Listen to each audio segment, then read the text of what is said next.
buka. Judulnya aja udah nyastra banget gitu ya. Terus kemudian yang kedua adalah Kidung Para Pencari. Kedua-duanya diterbitkan oleh Elek Media Komputindo Kompas Gramedia. Seperti ketahui, Elek Media Komputindo adalah penerbit yang nggak main-main gitu ya.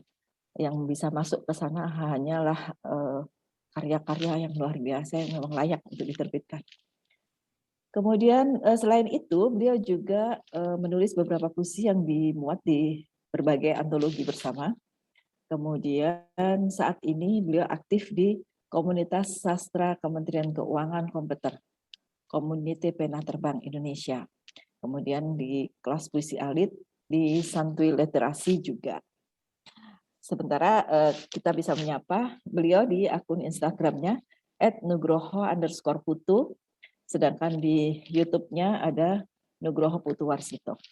Itu sekilas narasi Mas Putu, tetapi percayalah ini hanya sebagian kecil saja yang sudah Mas Putu keluarkan karyanya.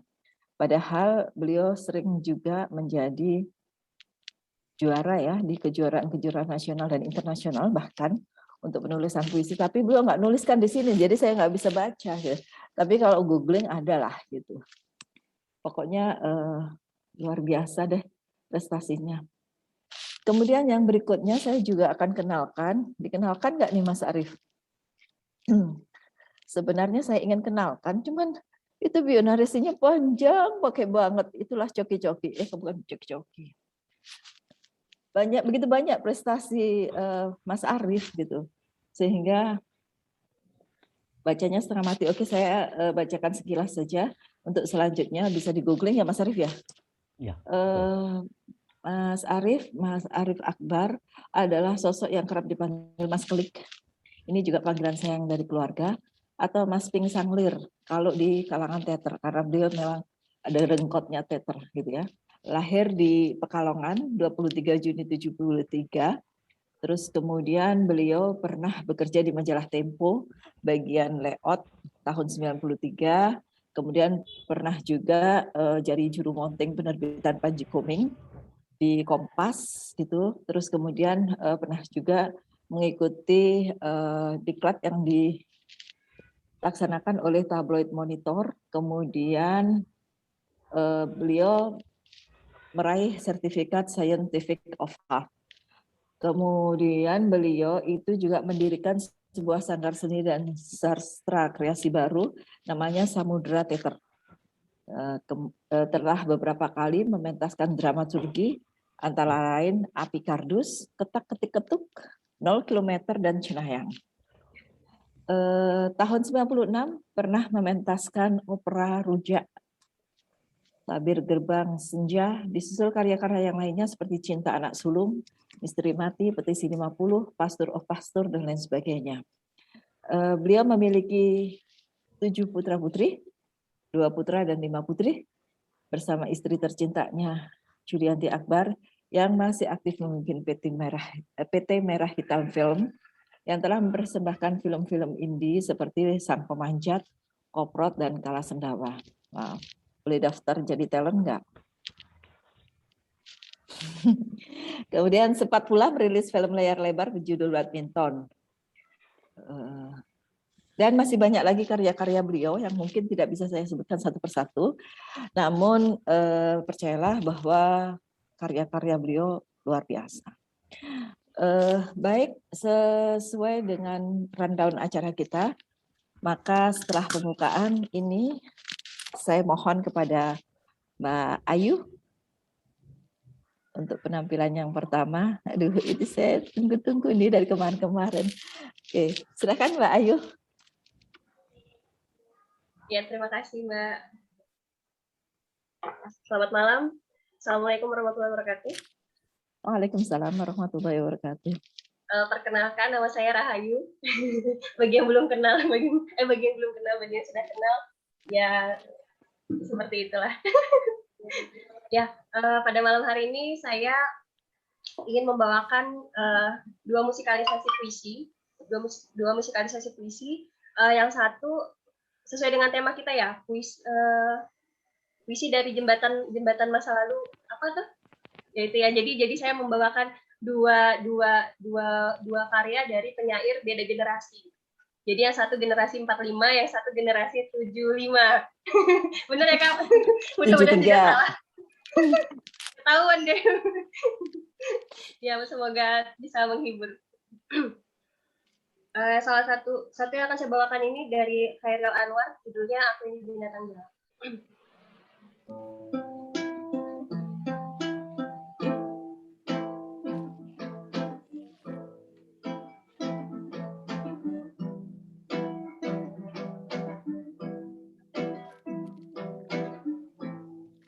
Kalau sampai waktuku, ku mau tak seorang kan merayu.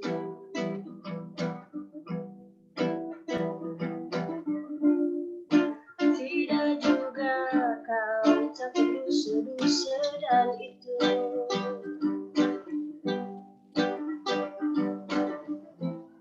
Aku ini binatang jalan, dari kumpulannya terbuang.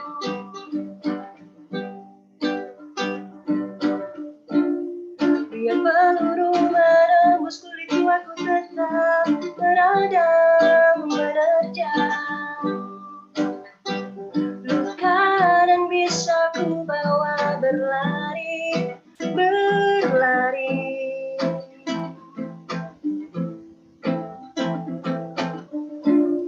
Hingga hilang peri-peri dan aku akan lebih tidak peduli.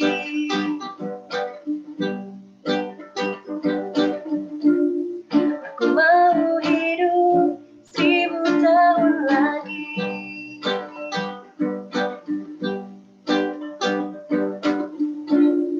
Aku mau hidup 1000 tahun lagi. Berlari, berlari, berlari.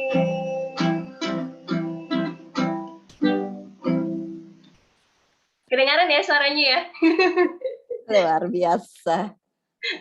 Yang satunya ini angkatan 75, penyair angkatan 75, karya dari Kak Nugroho Putu.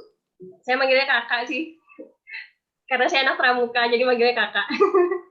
Judulnya Sepeda Kenangan.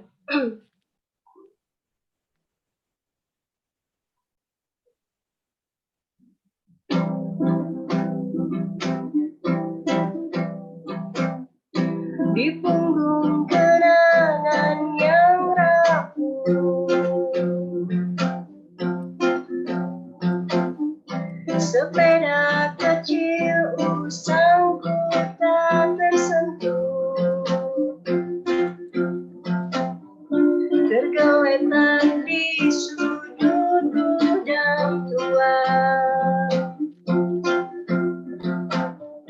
Ingatan masa kanak-kanak datang berulang. Betapa banyak cerita dari sebuah sepeda. Terdengar lagi sayu gelak canda. Teriakan memanggil-manggil nama. Bagaimana tak rindu. Samar ku rasa perih di lutut. Dulu pernah tersungkur di mata, tapi tangis dan air kata tak terbaca. Jalanan desa sepi, isaku berhenti sendiri. Luka memang sembuh oleh lupa, seperti kenangan yang justru jadi sayatan. pertempuran kita dengan sang waktu adalah perlawanan atas sergapan ingatan dan jebakan masa lalu. Air mataku biarkan lama-lama terurai juga. Hari ini datang mengisi hati.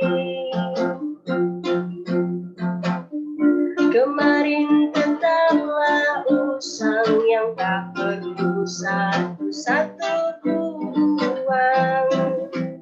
Sepeda kenangan,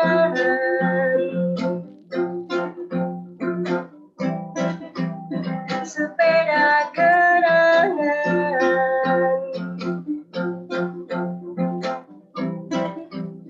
sepeda kenangan.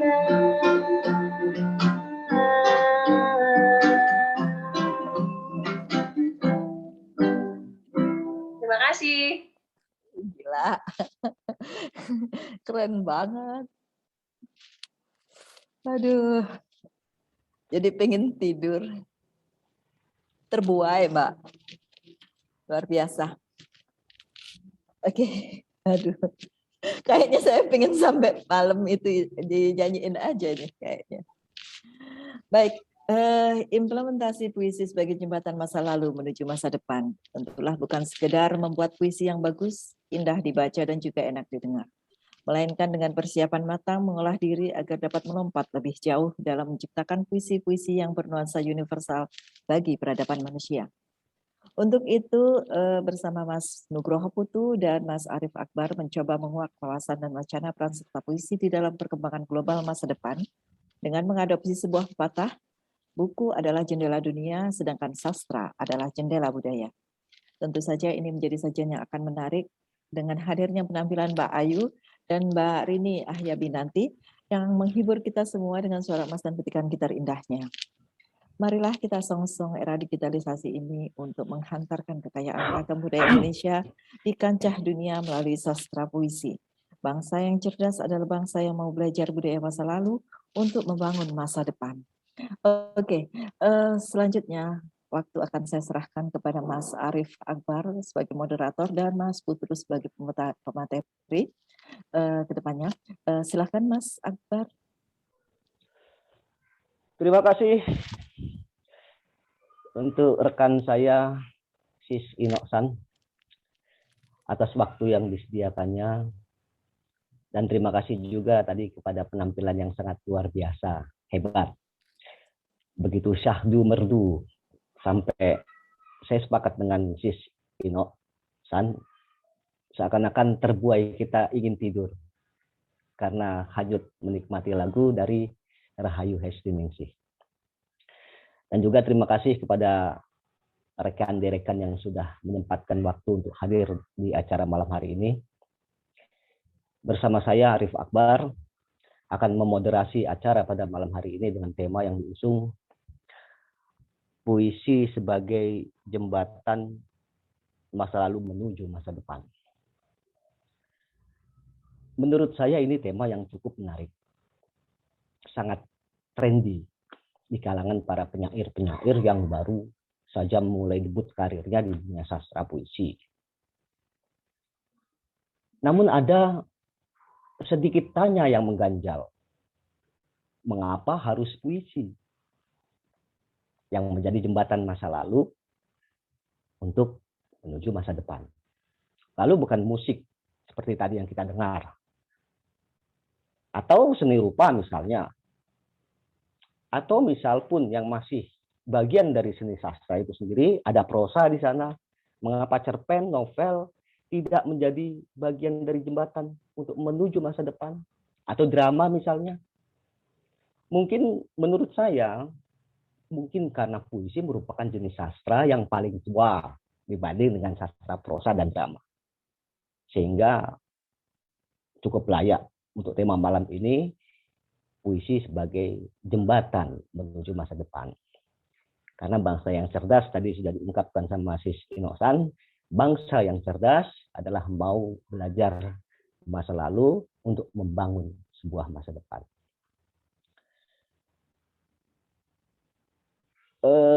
Sebelum saya menyapa Mas Nugroho Putu sebagai narasumber, tadi sudah disampaikan bahwa beliau akan memberikan giveaway, yaitu 2 buku Kidung Para Pencari. Yang teknisnya nanti saya akan memberikan 2 pertanyaan otomatis kaitannya dengan materi yang disampaikan oleh Mas Putu. Dan beliau yang menjawab, yang menentukan. Sekalipun misal jawabannya kurang pas, yang mendekati pas nanti beliau sendiri yang menentukan. Jadi yang untuk mendapatkan buku tersebut adalah Mas Putu, walaupun pertanyaan dari saya. Dan satu lagi, nanti di sela-sela interaktif antara saya dengan Mas Putu, ada satu penampilan dari Sis Rindianti Ayahdi yang akan menghibur kita semua. Jadi sekali lagi, jangan kemana-mana dan tetap di channel ini. Lanjut, saya pikir langsung menyapa ya. Apa kabar Mas Putu, Mas Nugroho Putu, gimana malam hari ini? Sehat? Alhamdulillah. Alhamdulillah sehat Mas Arif. Wah, ini luar biasa ini. Penampilan hari ini sepertinya sangat glowing sekali. Jadi apakah karena puisi ini Mas Putu? Jadi puisi membawa Anda begitu, saya lihat ini memang ceria. Apa karena puisi? Iya, karena puisi itu nutrisi Mas.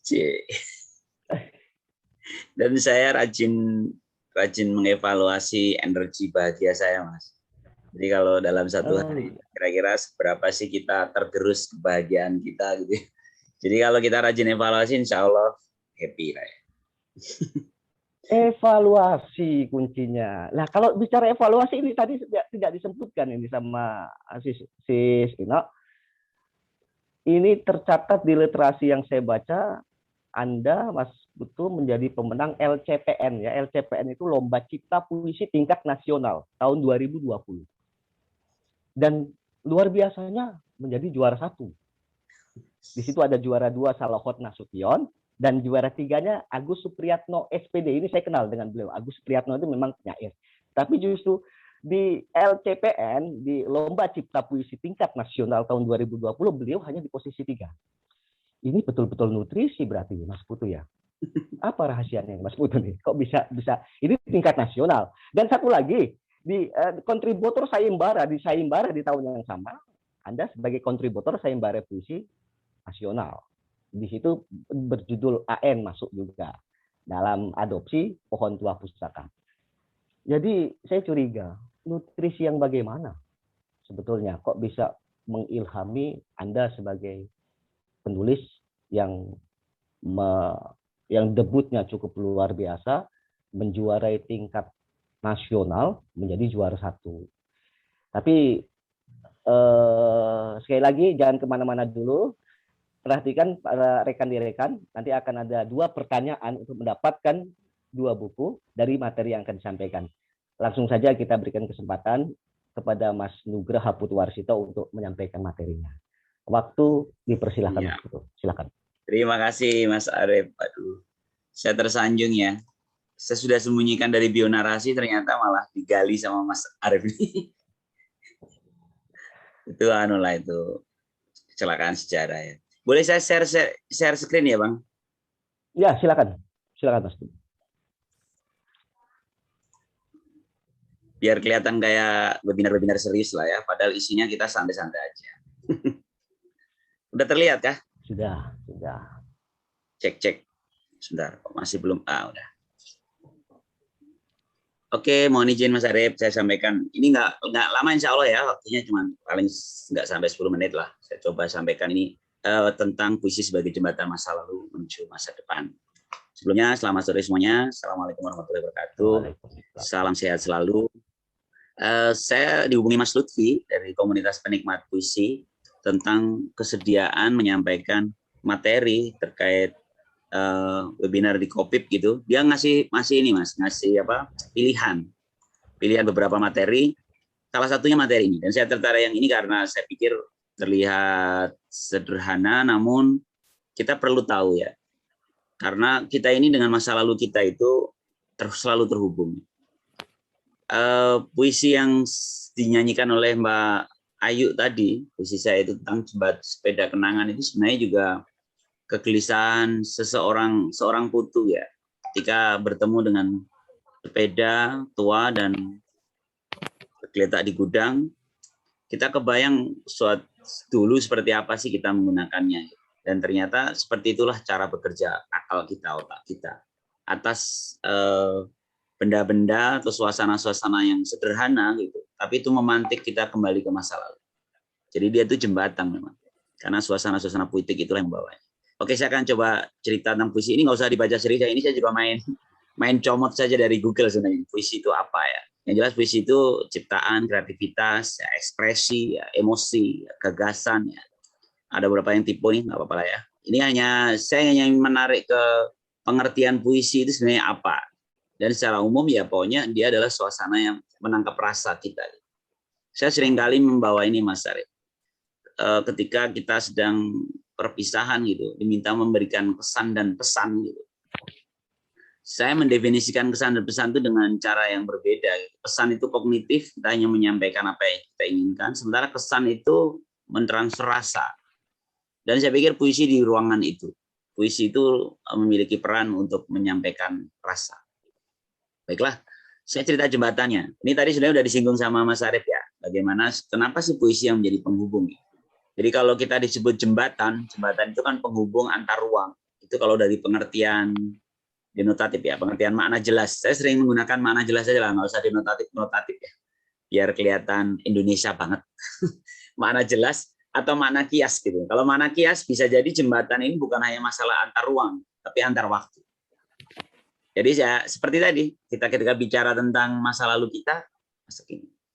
Jadi penghubung antar waktu itu. Nah, ini gambaran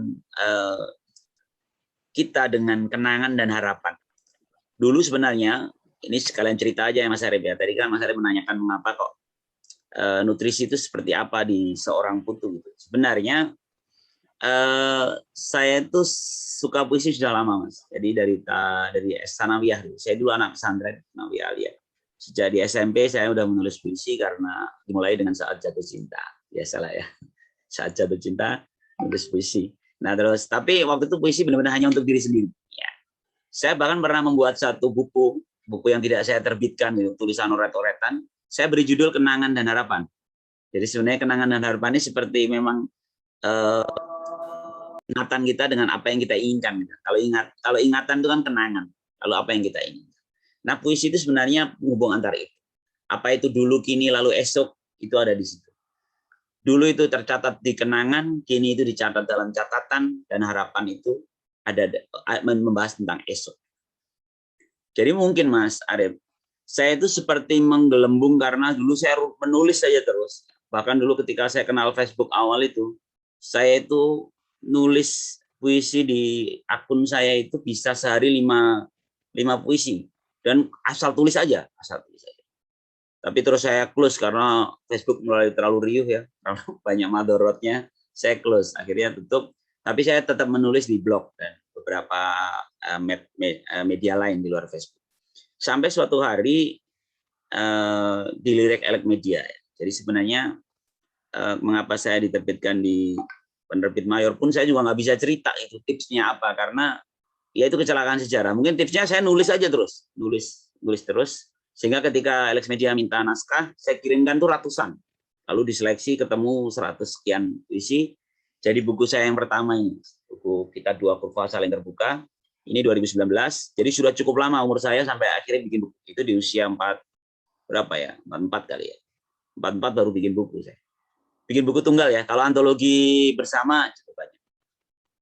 Nah, akhirnya baru tahun 2019 ini ya. 2019 yang Kita Dua, 2020 yang ini, dan tadi seperti kata Bang Arif di 2020 ternyata saya juga menang di beberapa sayembara. Saya nyaris lupa itu Mas sebenarnya karena saya main kirim aja kan, main kirim. Tapi nanti boleh, nanti kita coba singgung kalau ada yang pengen tahu puisi yang saya menang itu apa, nanti coba tak bacakan. Kemudian sekarang puisi itu, ketika kita bicara jembatan masa lalu, saya ambil satu contoh puisi yang sangat legendaris. Menurut saya puisi, yang ini sebenarnya kalau teman-teman baca mungkin ada di buku-buku sejarah, itu Sumpah Pemuda, gitu. Teks Sumpah Pemuda. Tapi bagi saya teks Sumpah Pemuda ini adalah sebuah teks puisi. Karena kan dia poetik kan. Bagaimana kumpulan-kumpulan maknanya dikumpulkan dalam satu rangkaian yang nyaman gitu dan menginspirasi. Nanti disinilah akan terasa bagaimana sebuah kata yang dikumpulkan dalam bait puisi itu bisa abadi. Bisa abadi, semangatnya, dan dia seperti chip gitu, seperti kalau anak sekarang bilangnya chip ya, kalau anak milenial itu. Yang dicolok kemanapun media komputer apapun juga bisa auto playnya langsung nyala, gitu jalan. Seperti Sumpah Pemuda ini. Ketika kita baca, mungkin teman-teman juga merasakannya. Ketika kita membaca Sumpah Pemuda itu rasanya lain. Bayangkan aja ya. Sumpah Pemuda ini kan ada kesadaran pertama, kita satu tanah air, satu wilayah. Kita memahami kita dalam satu wilayah yang namanya Indonesia. Satu. Yang kedua, kita menyadari kita satu bangsa. Lalu kemudian ditutup dengan menjunjung tinggi satu bahasa persatuan, bahasa Indonesia. Jadi tanah air itu wilayah. Di wilayah itu ada manusia-manusia di dalamnya. Dan penghubung manusia di dalamnya itu karena berbangsa-bangsa. Penghubungnya adalah bahasa yang disepakati. Bahasa itu adalah pikiran. Jadi ini buat sekalian mengingatkan kembali ya. Karena menjelang Sumpah Pemuda, betul ya, menjelang Sumpah Pemuda ini kan Oktober, nanti kan ada 28 Oktober. Sumpah Pemuda ini nggak main-main. Sumpah Pemuda itu adalah titik kita tersadar kembali bahwa kita ini satu bangsa terhubung oleh pikiran. Ini yang menarik, Bang. Jadi sebenarnya yang membuat kita menyatu sampai dengan proklamasi itu nanti itu puisi. Puisi itu adalah pikiran yang dikemampatkan dalam satu bait puisi yang disebut Sumpah Pemuda.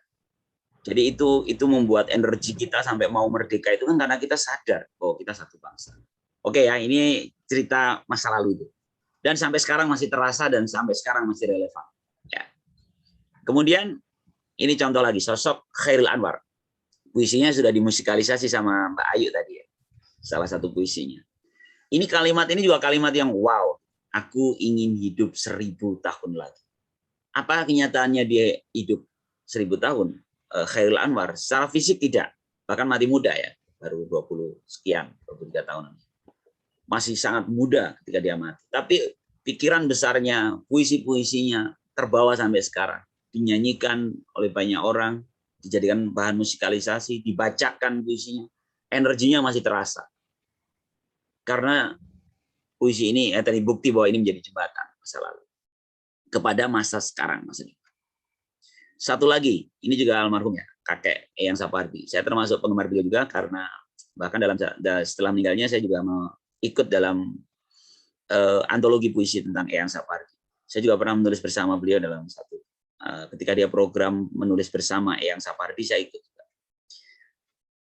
Ini sebenarnya yang saya share di sini ini adalah satu artikel nih sebenarnya teman-teman. Ini artikel karya Dewi Alfianti. Bolehlah nanti di-googling aja isi artikelnya. Yang fana adalah waktu, puisi-puisi Sapardi tetap abadi, tetap abadi. Aku mencintaimu, itu sebabnya aku tak pernah selesai mendoakan keselamatan. Ini puisi dia yang menghubungkan antara cinta dan doa. Dan doa itu menempel. Ini kalau teman-teman, saya kebetulan pernah di pesantren gitu ya Bang, nggak apa-apa ya. Jadi kalau ada hadis tentang penghubung antara orang tua setelah meninggal itu dia masih dikirimkan pahala, itu kan salah satunya karena doa anak-anaknya. Jadi sebenarnya mengabadi kita itu juga bagian karena doa-doa kita. Jadi sebenarnya nanti ketika kita membacakan satu karya orang yang terdahulu, sebenarnya kita juga memberikan catatan bahwa kita sedang mendoakannya agar apa yang dia katakan, apa yang dia tuliskan itu menjadi amal kebaikan untuk dia di sana setelah nggak ada. Oke, ini ya Eyang Sapardi. Saya lanjutkan dalam satu slide berikutnya. Ini kalau anak-anak gaul kenal kayak ini. Saya juga follower dia. Namanya Thana. Thana ini ya good looking, cantik ya. Namanya Rintik Seduh. Rintik Seduh itu nama aslinya Sana. Rintik Seduh ini kolaborasi sama Eyang Sapardi. Sampai dengan meninggal itu dia pernah berkolaborasi. Ini menimbulkan banyak polemik dulu karena dianggapnya Eyang Sapardi terlalu terlalu menganakmaskan si Rintik Seduh. Tapi saya tertarik dengan proses jembatan tadi itu. Jadi sebenarnya Eyang Sapardi ini termasuk yang memberikan ruang, dia menjadi jembatan untuk dilanjutkan oleh generasi setelahnya. Ini saya contoh ya, gaya-gaya tulisannya Riddick sendiri. Kalau teman-teman ada yang belum kenal dia di media sosial, ini salah satunya ini ketika dia menulis aku menyukaimu karena kamu bisa menebal. Apa itu puisi-puisi anak sekarang banget gitu ya. Bahkan di komentarnya aja di situ cie suka cie gitu, tapi dia nggak suka lu. Itu kan kalimat-kalimat yang mana puitiknya gitu. Tapi sebenarnya dia menggali mengangkat ya.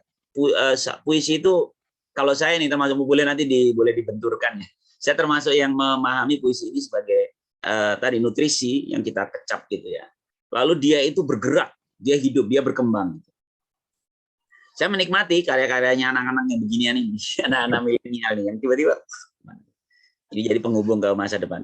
Kita sambil menebak-nebak nih ya, mungkin nanti Bang Arif bisa mempertajam di situ. Bagaimana sih sebenarnya nanti ke depan sana itu mau seperti apa sih puisi kita itu? Karena lihatnya sekarang anak-anak sekarang seperti ini cara mengangkatnya. Ada lagi satu Bang, namanya Marcella F. Ini ya kenal lah ya kalau teman-teman yang ini. Dia tuh Marcella ini juga pro dan kontra. Apakah buku NKCTHI itu nanti kita cerita tentang hari ini buku puisi? Itu bisa jadi panjang lagi ceritanya. Apakah ini puisi? Orang isinya cuma quote-quote yang dijadikan satu, bahkan akhirnya dijadikan film. Ya kan dijadikan film. Tapi sengaja saya angkat ini agar kita merasakan bahwa jangan-jangan puisi Indonesia itu bergerak kemana? Kita nggak tahu nanti arahnya. Tapi kalau saya tidak bisa memungkiri bahwa tulisan-tulisannya Kak Marcella ini ketika ditulis dalam bukunya, saya punya bukunya NKCTHI dan satu lagi kamu terlalu banyak bercanda kelanjutannya. Yang NKCTHI sudah dijadikan film. Saya membaca bukunya, saya merasakan suasana puitiknya. Saya bahkan judulnya aja saya sudah langsung ini pesan penting untuk anak-anak muda gitu. Nanti kita cerita tentang hari ini. Ini kan seru nih, Bang. Bagaimana kita anak muda yang selalu menikmati hidupnya dengan happy-happy saja gitu. Tiba-tiba diingetin suatu hari kita tuh cerita tentang apa yang kita lakukan hari ini. Ini kan bentuk pertanggungjawaban. Nggak ada yang nggak dicatat gitu. Nanti di bukunya bagus sekali tuh Bang. Dia cerita tentang seorang ibu dengan anaknya gitu. Percakapannya. Ternyata ketika jadi film itu beda lagi gitu. Filmnya lebih detail lagi, cerita tentang hubungan antara kakak, adik, orang tua, itu dengan segala problemnya diangkat, dan itu menarik. Saya menganggap ini adalah sebuah suasana puitik yang dituliskan, lalu diterapkan dalam satu film, dan tetap menarik. Saya nyukil-nyukil aja, kalau kita mau ada apa dengan cinta juga seru ya. Ungu Violet, ini juga ada dengan cinta ini. Aan Mansur. Ini Bang Ani juga saya penggemar beliau. Saya masuk mengikuti. Anggo alat peraga. Cek. Bocor ya? Ya lanjut. Silakan. Saya termasuk mengikuti gayanya ketika dia suka menulis dengan huruf kecil puisinya. Saya termasuk Permainan. Nah, ini saya nukil puisi ini. Lihat tanda tanya itu jurang antara kebodohan dan keinginanku memilikimu sekali lagi. Ini adalah salah satu puisi yang diambil oleh film Ada Apa Dengan Cinta kedua. Ada Apa Dengan Cinta yang kedua. Jadi ini juga contoh bagaimana puisi menempel dalam sebuah karya film dan itu terus menjadi viral. Dengan segala kontroversinya ya mungkin orang menganggap seperti apa, tapi kita lihat bagaimana akhirnya puisi itu menjadi lebih populer, lebih menyebar ke kalangan milenial. Termasuk sebenarnya saya mohon maaf nih belum mengangkat di musikalisasinya. Sebenarnya musikalisasi itu adalah salah satu cara. Kebetulan di sini ada dua musikus ya. Salah satu cara puisi itu menjadi lebih mudah diterima oleh khalayak. Kalau saya begitu melihatnya. Saya boleh sharing ya pada suatu event Bang Arif, saya pernah diminta membacakan puisi di depan Bu Menteri Keuangan. Sudah lama sih ini zamannya Bu Menteri Bu Sri Mulyani yang periode pertama. Saya pernah ada komunitas sastra kebetulan kita menang lomba gitu ya, lomba baca puisi dan lomba menyanyi. Kami dikumpulkan dalam satu event, diminta tampil di depan Bu Menteri. Yang menarik adalah ketika saya harus baca puisi di saat Ibu Menteri makan siang. Dan itu nggak enak banget. Baca puisi itu ternyata bukan sesuatu yang bisa dinikmati di segala waktu gitu. Kebayang ya teman-teman ya, baca puisi yang gini-gini di saat orang para pejabat makan, apaan sih gitu. Belum kalau tema kita temanya yang menusuk, mengiris-iris sisi kepedihan dan sebagainya, kan jadi malah nggak enak makan gitu. Nah setelah itu teman-teman nyanyi, dan nyanyi itu langsung mereka nyaman. Saya jadi ngerasa waktu itu bercanda sama teman-teman di Kementerian Keuangan. Oh ternyata ada seni permukaan, ada seni kedalaman. Seni kedalaman itu macam puisi itu. Seni kedalaman, seni yang ternyata nggak bisa dinikmati oleh semua khalayak. Beda dengan seni permukaan. Ini bahasa permukaan kedalaman ini ikan di laut ya Bang. Kalau ikan di lautan itu permukaan, ikan itu berwarna-warni. Nah, seni permukaan ini bisa jadi nyanyi. Lagu itu mudah dinikmati. Bisa jadi film-film populer gitu. Lalu seni kedalaman itu seni-seni yang ikan-ikan di kedalaman itu gurita, tidak berwarna-warni, gelap ya. Mungkin dia tangguh, mungkin dia galak, tapi dia tidak menarik bentuknya. Nah karena itulah musik itu bisa jadi alat untuk menjadikan puisi itu menjadi lebih menarik. Seperti juga film yang tadi saya sampaikan di contoh ini kan. Ini jadi film juga ya. Si siapa Titik Sendu ini juga bikin film. Apa judulnya saya lupa ya. Si ini juga jadi film, ini juga jadi film. Mungkin Abang Arif yang lebih paham lah di dunia teatrikal kan, bagaimana sisi film yang komersil dengan sisi drama-drama teater yang butuh jembatan antara itu. Nah, karena itulah pada akhir tayangan saya ini sebenarnya hanya ungkapan terima kasih, tapi sengaja saya saputkan di belakang sebagai latar belakang, ini adalah podcast saya, judulnya Puisi Itu Nutrisi. Jadi saya sedang ingin jualan sebuah tagline, puisi itu adalah nutrisi. Artinya apa? Puisi ini menjadi satu asupan buat kita. Sampai sekarang saya masih sering ketemu. Mungkin karena latar belakang saya, Bang, ya, latar belakang saya birokrat, saya bertemu di kantor, ketemu orang-orang yang enggak seniman kayak lingkungannya Bang Arif mungkin ya. Sehingga akhirnya orang-orang yang baca buku saya itu kebanyakan, maaf ya Mas, saya baca sampai halaman 7 sudah enggak sanggup lagi. Karena baca puisi, enggak semua orang bisa menikmati puisi. Tapi saya mencoba menawarkan puisi ini sebagai satu nutrisi. Karena ternyata dalam kehidupan kita, tadi sudah saya kasih contoh, bahkan Sumpah Pemuda itu sebenarnya puisi, cuman kita nggak menyadarinya. Bahkan naskah proklamasi pun bisa jadi itu puisi. Memang kurang puitik sih, lebih puitik Sumpah Pemuda ya. Atau kayak aku ingin hidup 1000 tahun lagi. Sebuah penggalan kata aja tiba-tiba bisa diungkapkan dalam banyak versi. Atau kata-kata merdeka atau mati. Itu juga puisi yang membuat orang tiba-tiba rela mati untuk kemerdekaan. Karena tiba-tiba kata-kata itu kan hanya memberikan dua pilihan. Dan itulah nutrisi kita. Terbayang ketika kita tidak memiliki asupan, kita tidak serius ya. Ketika bangsa kita tidak serius menjaga nutrisi budaya kita, kering kita. Saya kembali ke Sumpah Pemuda. Ada tanah air, ada bangsa, ada orang, nggak akan menyatu kalau tidak ada bahasa.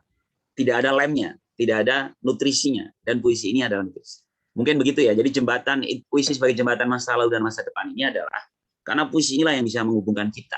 Bahkan kalau saya boleh nukil Nabi Adam orang pertama di muka bumi ini, ketika dia pertama kali bagaimana cara Tuhan meyakinkan pada iblis dan malaikat saat itu bahwa ini adalah makhluk yang sempurna, dia ajarkan pada Adam kata. Jadi sebenarnya kata-kata ini memang nilai lebih kita sebagai manusia. Ketika diajarkan kata-kata, kemudian dipamerkan. Tolong Adam katakan kata-kata ini, dia menyebutkan makna.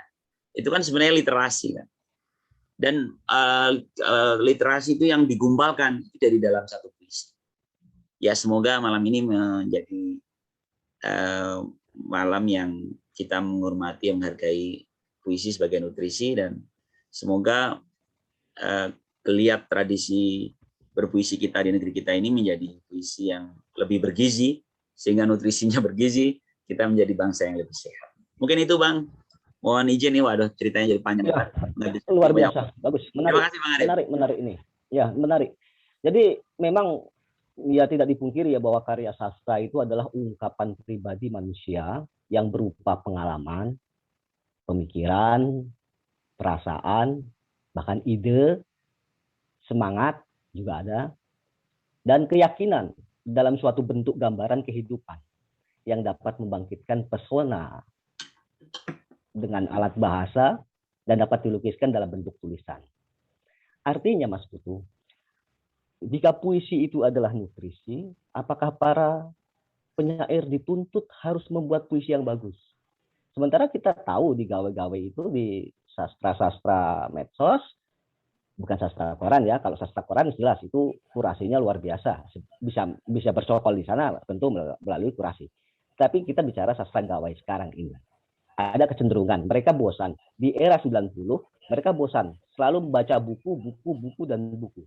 Tetapi sekarang kita tiap hari pegang gadget. Jadi lebih condong, kembali lagi kita menyukai sastra puisi ini karena ada gadget. Dan yang termudah untuk mendapatkan puisi di gadget. Pertanyaannya, apakah harus bagus puisi yang bernutrisi itu harus bagus? Bagaimana, Mas Putu? Makasih, Mas. Ini pertanyaan yang dilematis ini. Idealnya memang harus bagus, karena ini kan keresahan di dunia sastra ya, Bang. Karya terlalu banyak diciptakan, kritik sastra tergopoh-gopoh mengejar gitu ya, Bang. Ini kan dirasakan oleh teman-teman di kalangan sastra. Kritik sastra ini kan sekarang jarang sekali orang menulis kritik sastra.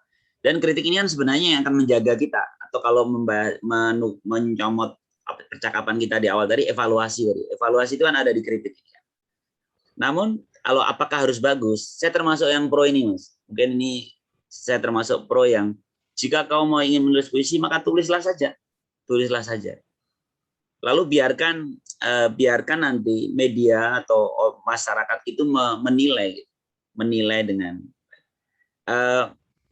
Saya termasuk yang meyakini ini, Mas. Meyakini kita ini sebenarnya memiliki tolak ukur sendiri di kepala kita. Mana yang bagus, mana yang jelek gitu. Dengan dilempar saja.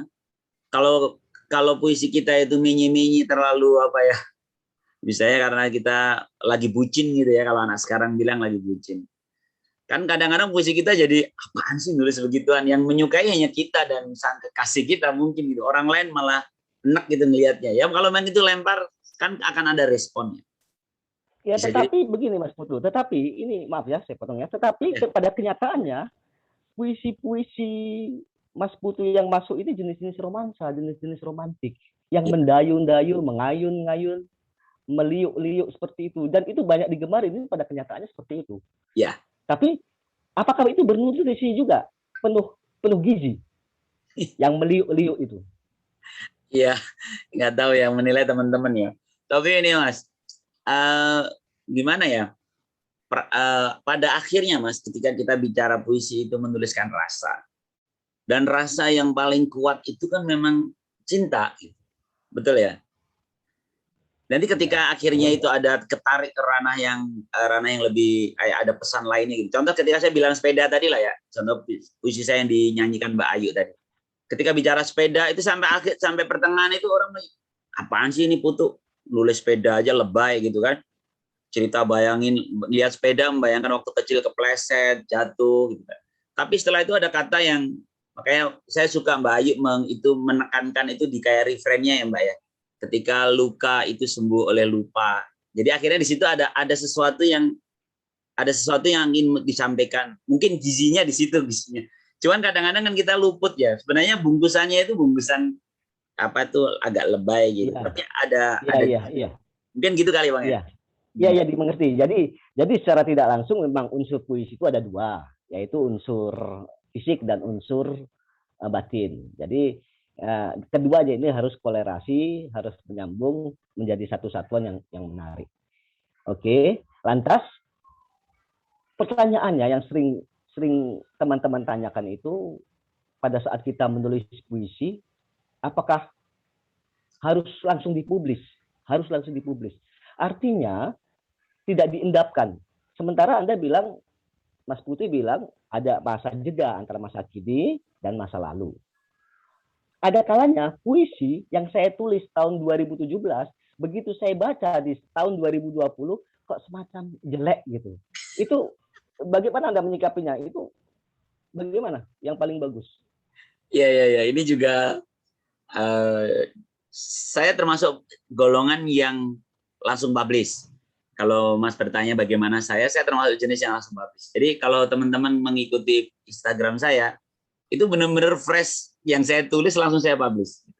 Memang pada kenyataannya saya pernah mendapat kritik dari seorang teman di komunitas Mas tolong deh Mas, kamu endapkan dulu. Pasti hasilnya akan lebih baik. Katanya gitu. Cuman ya tadi, kan kasusnya kayak Bang Akbar, Bang Arif ya Bang. Ketika diendapkan, kelamaan mengendap, ketika diposting malah udah nggak relevan gitu ya. Jadi memang mungkin ya monggo saja sih kalau saya, atau gini mungkin Mas, boleh nggak saya ini ngambil, ini baru terlintas sekarang aja sih. Karena kita puisi gawe ya. Bagaimana kalau di media sosial, monggo saja kalau ada yang mau langsung dipublish. Tapi nanti ketika kita akan naik ke cetak gitu, maka ini kan proses endapan. Jadi yang sudah terpublish tadi kembali diendapkan, apalagi ketika udah dilempar ke editor, kan dia dibongkar lagi sama editor kan, dibaca dengan versi editor. Mungkin jadi akhirnya tempatnya sedikit berbeda ya Pak ya. Ketika di media sosial itu main lempar, nanti perlahan-lahan diendapkan muncul dalam bahasa cetak. Mungkin begitu kali ya. Nah, ini ada agak ketemu. Jadi artinya setelah menulis, bagusnya kita mengendapkan tulisan itu. Jadi kita sengaja menjauhkan diri kita dari antusiasme terhadap karya kita sendiri. Adapun berapa lama, 1 jam atau 1 hari, yaitu tergantung bagaimana orang tersebut bisa mempublish. Karena apa? Dengan mengendapkan itu, ya seringnya kita bisa menemukan kesalahan-kesalahan minimal, ada titik koma, ada titik mangsa yang belum disebut. Minimal kan seperti itu kalau diendapkan. Jadi artinya bahwa pengendapan nilai karya kita sendiri itu agar menjadi bagus dan enak dibaca. Jadi kalau setelah kurun waktu tertentu kita merasakan sesuatu beda dengan pembacaan pertama pada waktu kita tulis, menciptakan puisi itu, berarti ada masalah dengan puisi itu. Kurang lebih begitu ya. Betul. Ada masalah. Pada saat dibacakan saat ini, ada yang beda, berarti ada masalah. Lebih dalam lagi. Setelah kurun waktu tertentu kita merasa jijik dengan puisi kita sendiri, berarti puisi kita adalah puisi yang jelek atau puisi yang gagal. Lalu puisi yang terbaik bagaimana? Iya. Bagaimana puisi yang terbaik? Emang agak seru nih Bang. Saya langsung cerita aja contoh ya Bang ya. Ini nyambung dengan ketika Bang Arif cerita kenapa enggak menang lomba cipta puisi itu ya. Saya termasuk yang mencantumkan dalam bionarasi karena sebenarnya ada nggak terlalu ini saya surprise aja kok menang gitu. Itu contoh ini Mas, contoh saya mengirim puisi itu dan sebenarnya saya tidak terlalu yakin dengan puisi itu. Makanya ini memang agak aneh nih Mas. Saya tidak terlalu yakin dengan puisi itu, saya kirimkan, ternyata malah justru mendapat apresiasi. Jadi memang bisa jadi memang pihak lain itu bisa memandang dari sudut pandang yang berbeda.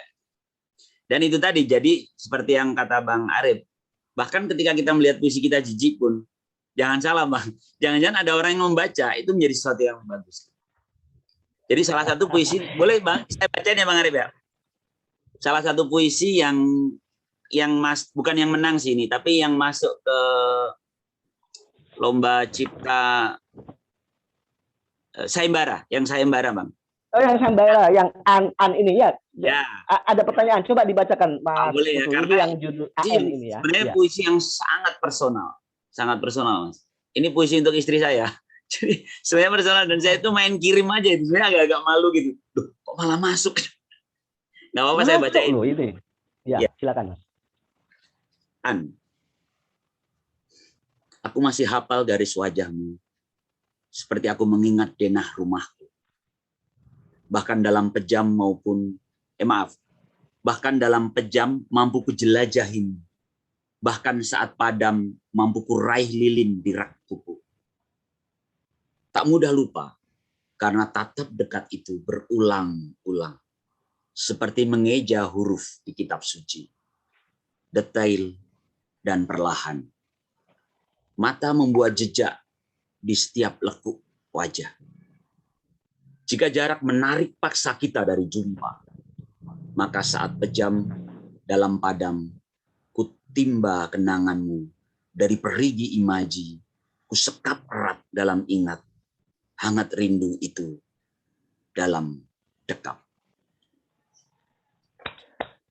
Wah, jadi begini, rekan-rekan semuanya tadi menyimak Keren ya apa banget. yang Mas Putu bacakan ya.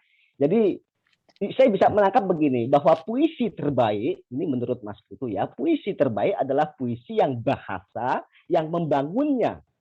Jadi bahasa yang membangunnya. Diksi itu mengikat, membangun suatu konstruksi struktur sendiri. Satu, dan makna yang dikandungnya tidak pernah menjadi bagian dari masa lampau. Tadi ingat ada doa-doa. Tidak ada masa lampau. Ia selalu bicara. Jadi begini. Ia selalu bisa dikaitkan dengan masa kini dan bahkan dengan masa depan. Jadi puisi yang demikian ini cuma bisa dicapai dengan bakat. Pertama, dengan bakat ya. Yang kedua, dengan semangat. Tanpa semangat mustahil. Tadi dikatakan dalam pemuda, Sumpah Pemuda itu. Dan yang terpenting adalah kecerdasan yang tinggi. Gitu. Jadi saya bisa menyimpulkan bahwa puisi yang terbaik tadi adalah menggunakan bahasa untuk membangunnya, dan makna yang dikandungnya tidak pernah menjadi bagian dari masa lampau. Ia selalu bisa dikaitkan dengan masa kini. Siap. Nah, itu bagus simpulannya Bang Arif tuh. Mas Arif, Ya. aduh, saya hampir tidak bisa bernafas. Oh, durasi ya. Durasi ya, ya. kira-kira Ya. Mbak Rini? Ya. Kita sebelum ada pertanyaan, dipersilakan dulu Mbak Rini. Ya, oke. Untuk perform, silakan. Silakan Mbak Rini. Semakin malam semakin hangat soalnya. Assalamualaikum warahmatullahi wabarakatuh. Waalaikumsalam warahmatullahi wabarakatuh. Saya Rini Diantia ya. Malam ini ingin membawakan dua musikalisasi puisi berjudul Batu, karya Bapak Sutarji Rausum Bahri, dan Akar Ibu, karya Irawan Sandiawira Atmaja. Ya udah, saya langsung aja.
Dengan seribu gunung langit tak runtuh, dengan seribu perawan hati tak jatuh. Hey, hey, hey,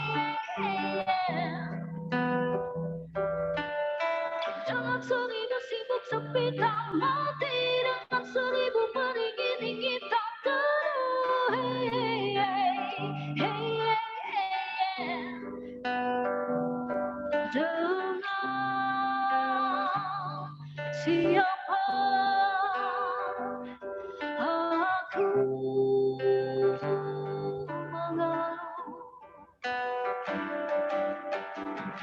Mengapa jam harus berdenyut sedang jarak tak sampai? Mengapa burung harus meletus dan langit tak sampai? Mengapa perlu dikenakan sedang hati tak sampai? Mengapa tangan melambai, hey, hey, sedang lambai tak sampai? Kau tahu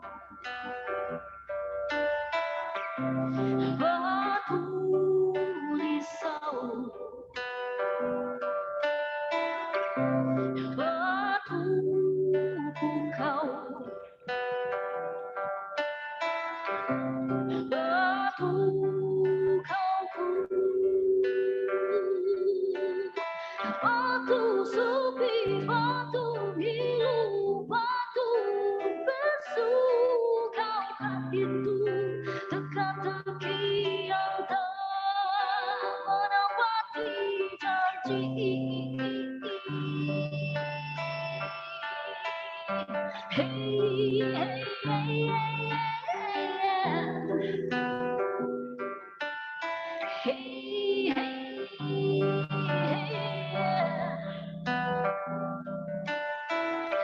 batu, batu, batu, batu, batu.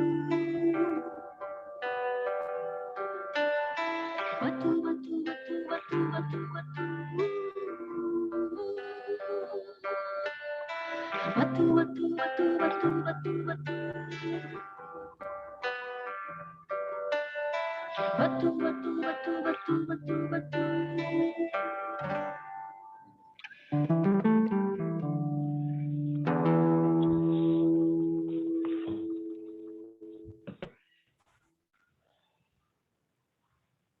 Yang kedua, akad ibu.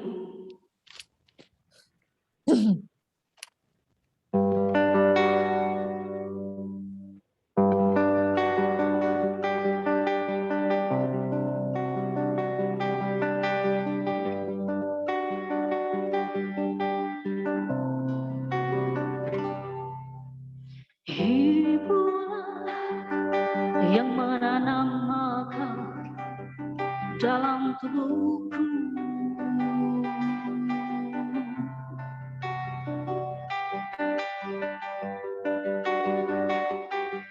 Lewat napas yang diembuskan ke dalam denyut jantung.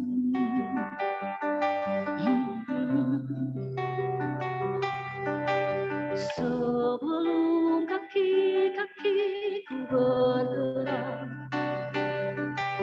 mencari masa silam yang pernah diberikan ketika menjelang tidur.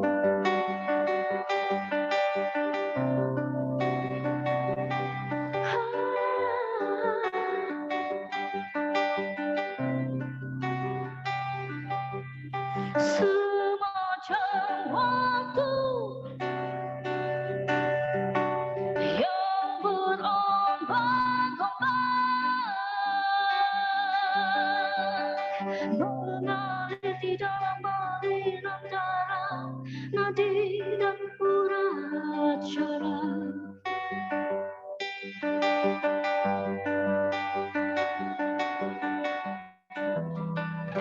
Memberikan kesadaran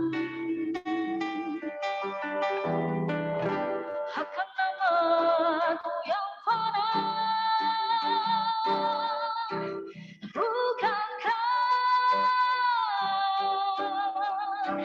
yang melekatkan akan cinta yang wangi dari lidah-ibu sebelum membuka kamar dan membiarkan cahaya masuk ke dalam ruangan.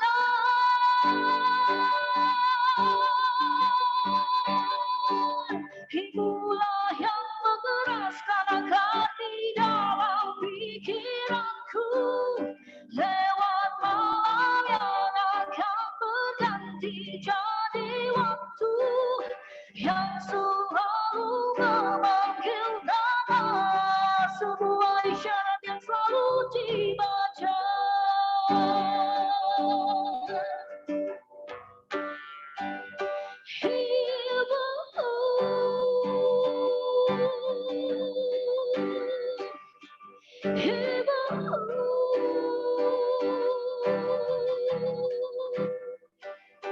Akulah pohonmu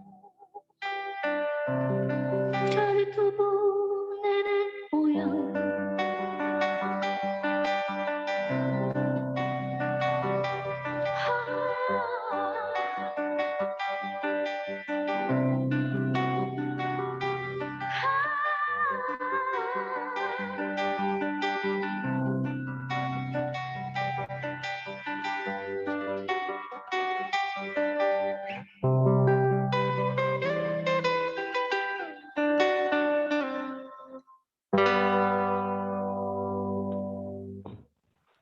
Ya, terima kasih. Keren banget. Luar Luar biasa. biasa. Luar biasa. Lanjut Sis Ino ya, kita langsung Ya, ke sesi giveaway yang Udah, silakan. ditunggu. Terima kasih Para- banyak Mbak Rini. Sama-sama. Oke, lanjut Mas Arif. Ya, terima kasih Mbak Rini Dianti Ayah, luar biasa. Sesinya. Lanjut ya, kawan-kawan. Mas Putu gimana kita lanjut untuk pemberian giveaway yang sudah ditunggu-tunggu? Oke, Jadi teknisnya saya akan berikan pertanyaan, 2 pertanyaan sekaligus, 2 pertanyaan yang nanti kita beri kesempatan kepada peserta di malam hari ini. Kita bikin simpel aja nih Mas Putu, bahwa pertanyaan ini yang gampang saja. Jadi kita ketahui bahwa buku Kidung Para Pencari, penulis Mas Nugroho Putu, nomor ISBN buntut 20964, penerbit Alex Media Komputido. Terbit November 2020, ini sudah dibedah buku di tanggal 21 November. Terbit November 2020, 21 November 2020 dibedah buku oleh Riza Alman Falutfi. Di tanggal 21 November sudah dibedah buku Kidung Para Pencari. Pertanyaannya, berapa halaman? Jumlah halaman buku Kidung Para Pencari. Silakan. Berapa jumlah halaman buku Kidung Para Pencari? Saya Bang Ya. Arif. Oke, itu ada Mbak Ayu ya? Kalau nggak salah 137 halaman. Bagaimana? Benar nggak itu? Salah. Benar nggak Kalau sih? salah. Salah ya? Aduh. Ada lagi kalau masih terlalu yang sedikit. mau jawab Silakan, ada raise yang hand, lain? boleh raise hand ya. Saya 138. Mbak Iis 138, benar nggak Mas tidak Putu? termasuk halaman depan. Tidak termasuk, 138 tidak termasuk halaman depan. masih termasuk yang gambar ya apa ini ya. Ini sudah punya bukunya itu. Halaman yang setelah cover itu ada 3 halaman, berarti 138 sama 3 sama.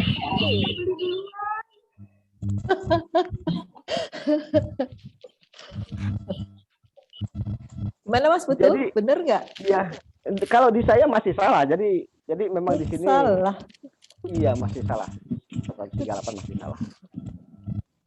Masih ada kesempatan. 141 berarti, Pak.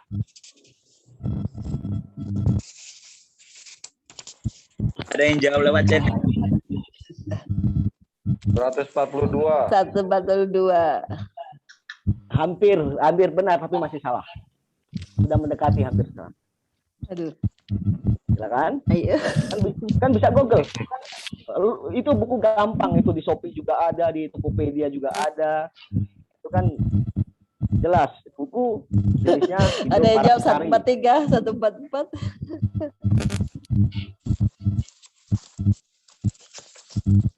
Jadi berapa halaman? Berapa halaman? Silakan rekan-rekan. Ayo durasi ya. Udah ada yang jawab tuh, Mas.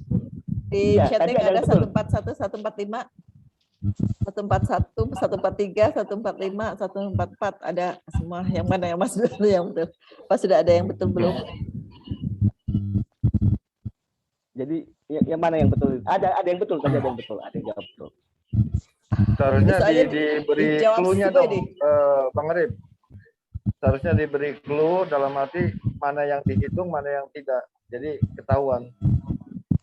Seperti cover atau apa itu tidak dihitung. Acuannya pada list. Acuannya. Jadi acuannya pada list itu termasuk cover berarti, termasuk cover karena ini di listnya buku Kidung Para Pencari, penulis Nugroho Putu, nomor ISBN buntut 20964, penerbit Alex Media Komputido, tanggal terbit November 2020, jumlah halaman titik, kategori sastra, berat 155 gram, jenis cover soft cover.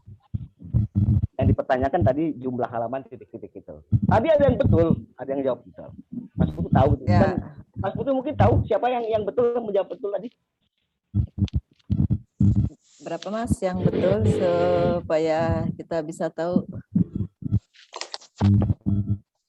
Bentar Mas, aku tak ngecek. Aku salah aku jadinya. Aduh. Yang mana Mas Arif? Ini masih tak cari. Ya tentunya yang betul adalah jumlah 144 halaman. Nah, 144. Berarti ya 144 halaman memang termasuk cover tadi.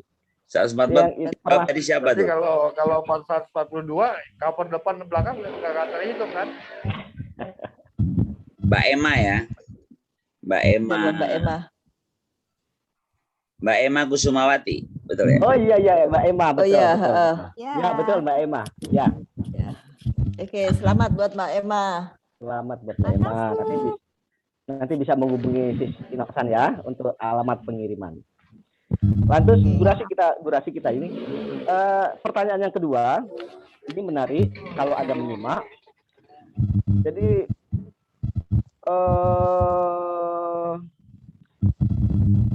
Mas Putu mengatakan bahwa ada teknik seni permukaan dan seni kedalaman, di mana dapat ditafsirkan sebagai bangunan mencipta puisi masa depan.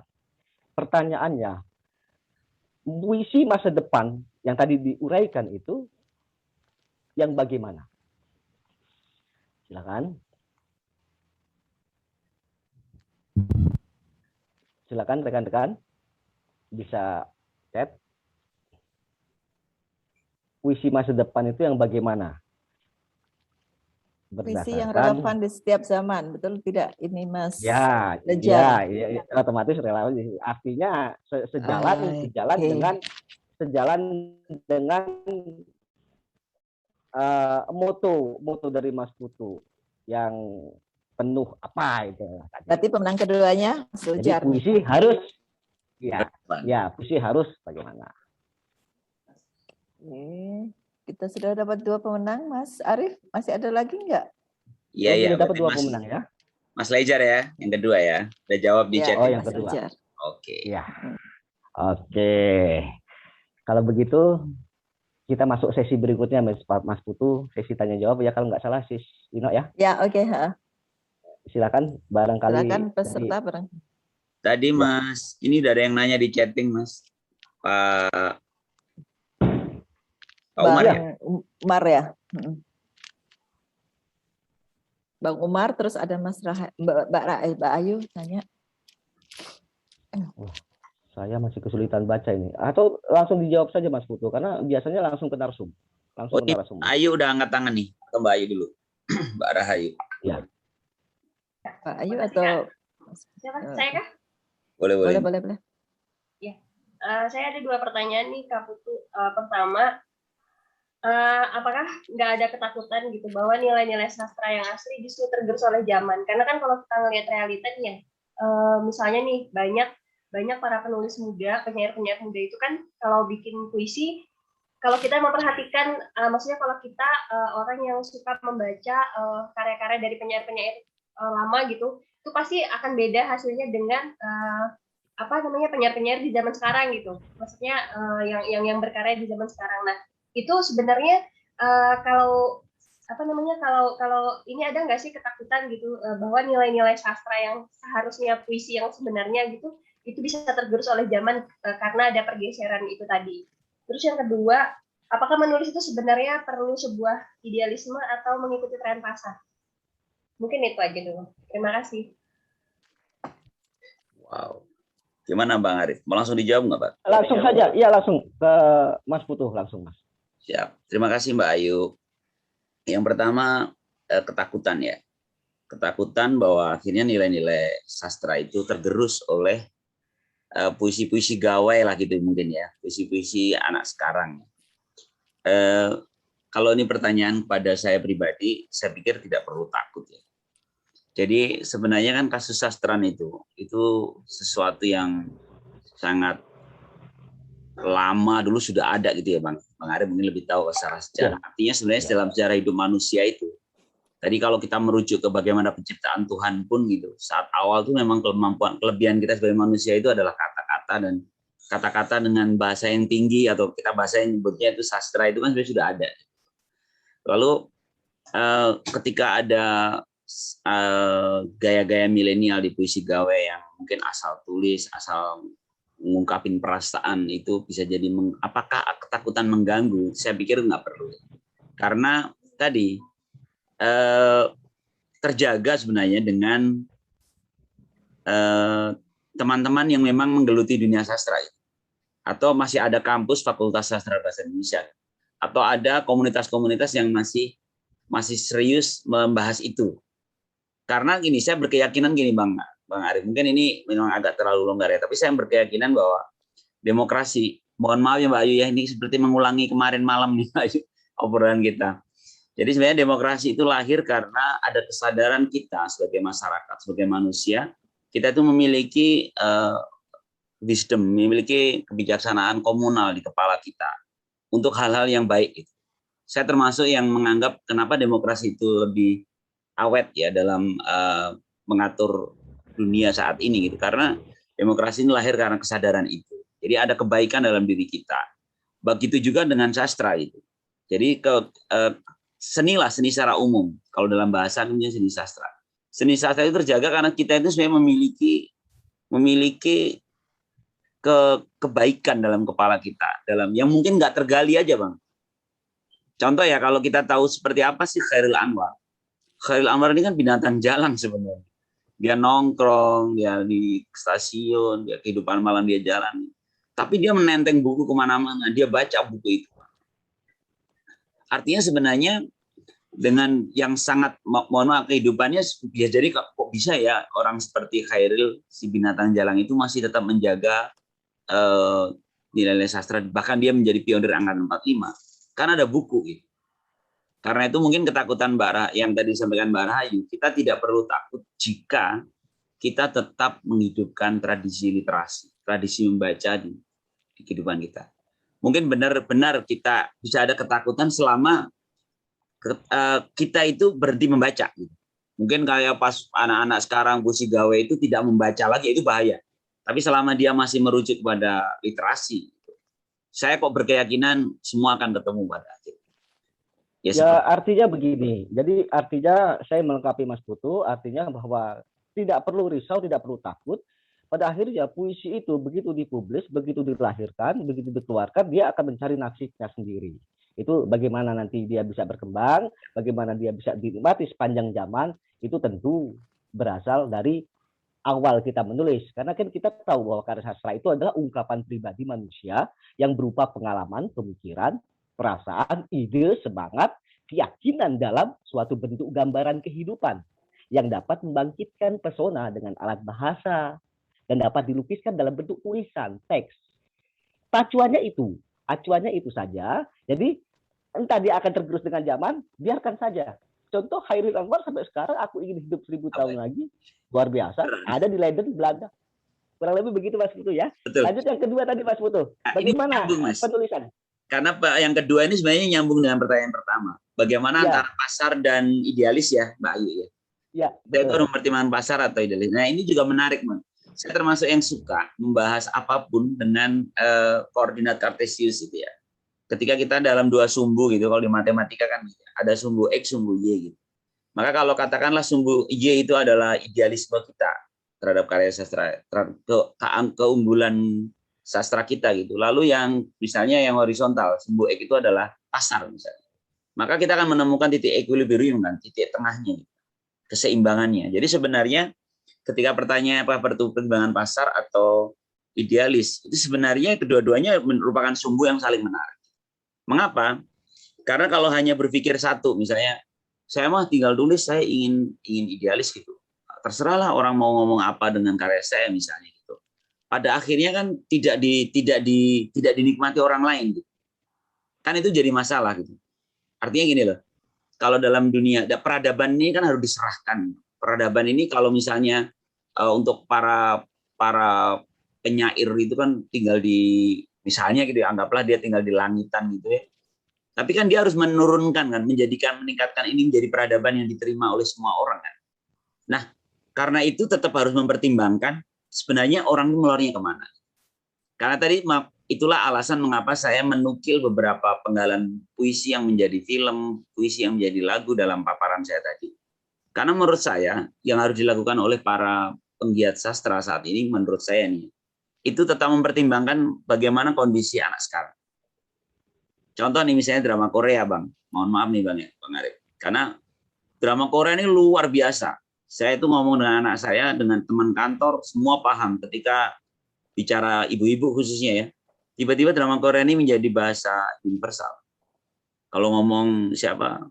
Konduksin nah, tiba-tiba nyambung, semua ngerti gitu. Mungkin kalau kita yang cowok-cowok atau komunitas sastra mungkin apaan sih gitu. Tapi dalam prakteknya orang akan paham. Oh, nah karena itu bukan saya mau narik ke wilayah itu ya Korea, tapi apa sih yang dilakukan mereka? Apa sih yang dilakukan film-film drama yang begitu itu? Saya ngelihatnya pada kemampuan dia mengangkat suasana-suasana politik dalam tayangan yang populer. Dalam tayangan yang populer. Kita tidak harus lari ke sana arahnya, tapi kita melihat, oh, kenapa nggak kita capture gitu, kita tarik. Contoh ya Bang ya, ketika dia mengambil satu tema yang lagi dramatis, pengungkapan cinta gitu, dalam film-film drama Korea itu, dia mengambil Angel dari beberapa titik dalam sudut pandang yang dramatis, dan dia diulang-ulang sampai ke episode berikutnya ketika kelas balik ditarik lagi. Itu kan sebenarnya seperti puisi kita. Kan? Ketika puisi itu mengangkat, mohon maaf tadi saya menukil puisi An saya tadi ya, saya mengangkat rak-rak buku ketika rumah kita mati lampu, apakah tangan kita masih mengenal di mana lilinnya. Itu kan sebenarnya suasana-suasana politik. Ketika kita listrik mati tanpa cahaya pun kita tahu posisi rumah kita.